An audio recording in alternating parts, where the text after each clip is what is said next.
I've been contemplating a lot on this chapter. Reason that is because I've got two weights right now on a scale, and one of them is my personal wants. My want is for Denji to be happy because the dude has had a rough life. Shit's just not been good for him for so long. He's even now getting in more serious and dire situations when he's able to keep optimism over it versus what I know about this author.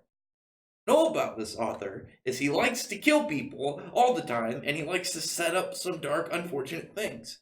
There is the fact from this that makes me nervous. So as is, looking at this, we have a couple things to peer at. So right now in this chapter, like it starts out, we left off Denji at a moment with Makima. I'm super suspicious still of Makima. That I think Makima is playing him, and it makes me sad because I really don't want him to get his heart broken. Like the dude is so optimistic and so like chill in the flow of things, and yet like he's physically immortal, but he's not emotionally immortal. Like he was definitely bothered over the fact that over the idea that he didn't think he really had a heart, whereas like he can get chopped up and torn apart and he's fine, but like anything that's like emotional or mental like attacking him, it really just bothers him. And like with Makima, like he's like, oh well, it looks like I do have a heart. He's pretty happy, he's back in his high spirits. And like he comes across like some people raising money for charity, like helping children who hurt by doubles in serious ways.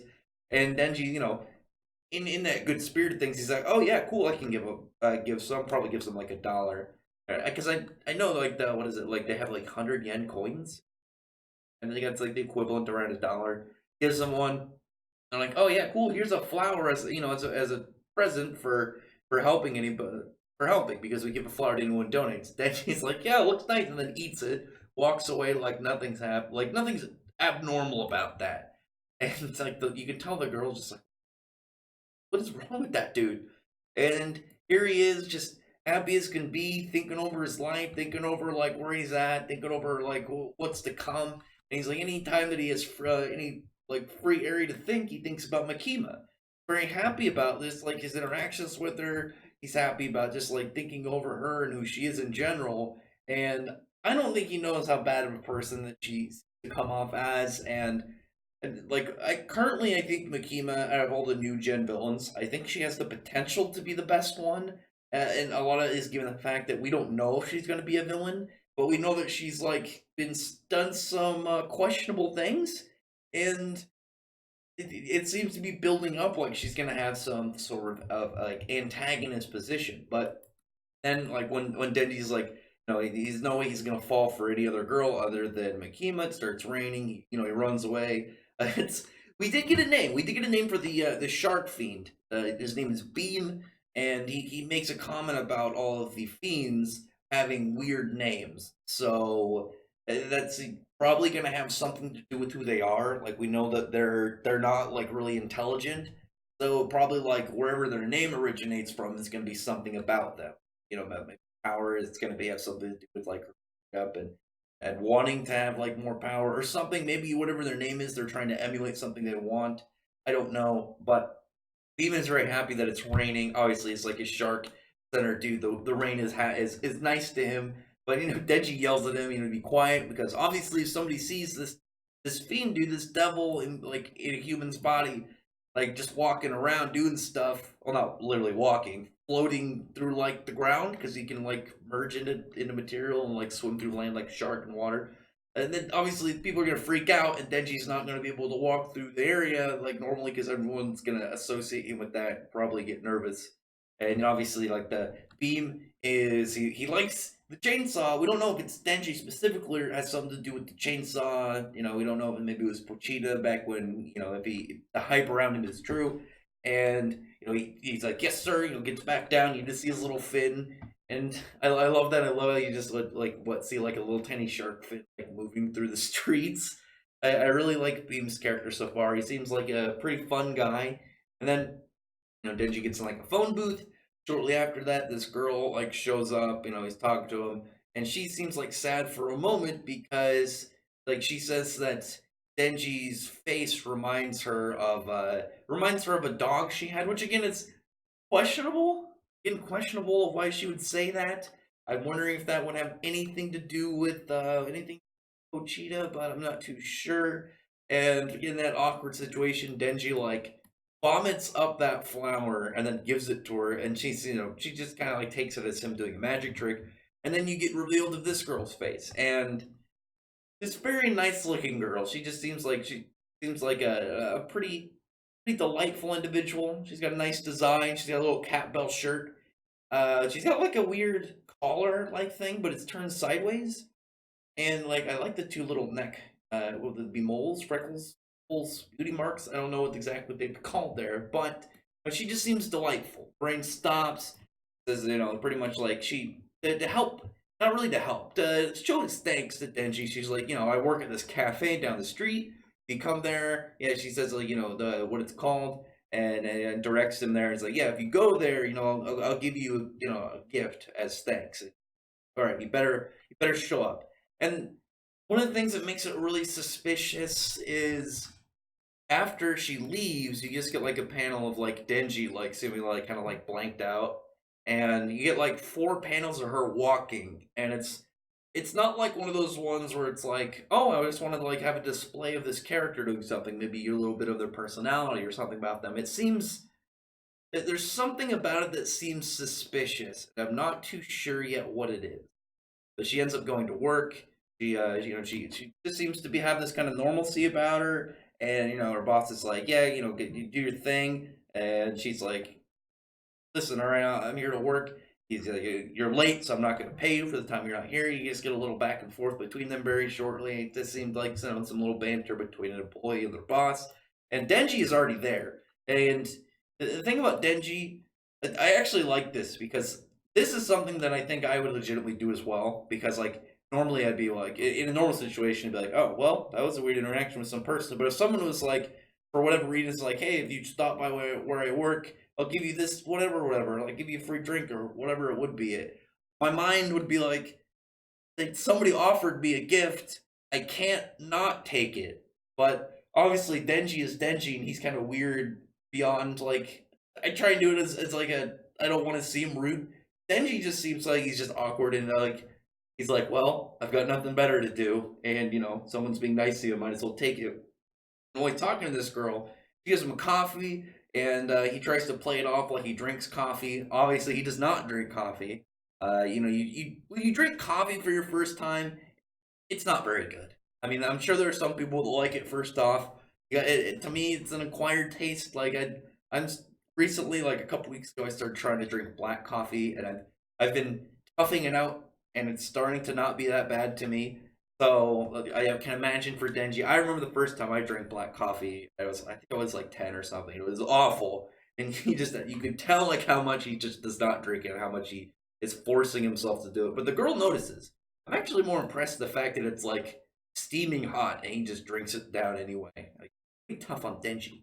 But obviously somebody who can get, limbs cut off and be fine the next day. Probably not a big a deal. But the girl is like amused by like the fact that he was trying to act tough about it. Obviously didn't like it, very, very visually showing he doesn't like coffee. And when she does like the kind of like shoulder nudge on him, you can tell that she's got some interest in him. And even when she reveals, like she gives him her name's like, I wonder if it's pronounced Rize or Reze or however that's pronounced, Reze. Tells him, he says his name is Denji. She seems to, be interested in him. She says like that she hasn't really met anybody as interesting as him in a while, and gives him like even this kind of like a little bit of a strange stare, and I'm there's the suspicion that she's some form of bad character. She's some form of devil, fiend, or something or other. Maybe works for the Gun Devil in secret. Who knows? But it might just be the author trying to lay that out, and maybe like use this as a decoy, and maybe do something like on the side, and maybe look where you're like paying all the attention to this girl. This other thing that's going on, you maybe not give as much of thought over. Maybe just kind of like that, kind of like very obvious distraction, but in reality, it's obvious on purpose to kind of like get you turned away from the real thing. But I know the author enough to know you can't really predict much about what Fujimoto plans because he's so weird. The only thing you can really kind of predict is the fact he's weird and he likes to kill characters a lot, through both Fire Punch and Chainsaw Man. So, he's very unpredictable. It's hard to see what he's planning here. I'm hoping that this girl isn't bad because it'll make me very sad. Because one, I like her design. Two, I don't want Denji to have to experience like some girl that he starts to kind of like get into, and then it turns out something bad is with her. Because then he's gonna go back to like further reassuring his spot with Makima, and this girl like I'm slightly suspicious about. Makima, I'm drastically suspicious about. So I don't want Reze to or Rize, how do you pronounce it? Rize? I think it's Reze, but I don't want anything bad for her character to turn. I'd rather her just, become some form of maybe like character that Denji becomes like more human towards, because out of the two girls that he interacts with a lot, Makima, not normal, Power, very not normal. Here's this nice girl that just works at a little cafe who seems to be interested in him, and it'd be even cooler to see maybe like further down, and then like she's actually just some normal girl, but like Denji has to save her for some reason. She gets in some situation, and she sees like his chainsaw form, and maybe she like doesn't. Because like I feel like you'd probably get like suspect like, oh, maybe like she'd be afraid of him if she was like some normal character, but maybe she's not, and she like she likes that about Denji. Maybe that's why another interesting thing to stack on top of like how she feels about him, and it would just kind of like further develop. You have like this kind of like tri-pronged spot, because you have Power, who's the female lead, who she has a really good synergy with Denji. You have Makima, who's the person Denji's interested in, but she's suspicious. And then you have Reze, who just seems to be this nice girl who is interested in Denji. So it's troublesome, because when you like a character, especially the main character, you want certain things to happen for him. And when you have a character like Denji, who's just he's such a nice guy. He's such a, I mean, not really nice, like straight up, but very pure-hearted, very straightforward. And you know what he's gone through. You just want nice things to happen to him, especially when you know the author, and you know the author's going to keep putting him in terrible situations. So, tell me what you think of where this is going to go. We got to keep going. We probably in like another chapter or two, we'll kind of get like we'll be able to gauge exactly what's going to happen with this girl. Is she maybe a devilman? Is she a fiend? Or I like fiend better. I don't really like the devilman trend, but maybe she's, because there's like this, the cat shirt is some form of hint, probably a better character, because she also has the little collar, and then there's like the whole love comment. Maybe she's like she's like a love fiend, or a cat fiend. Who knows? I don't know.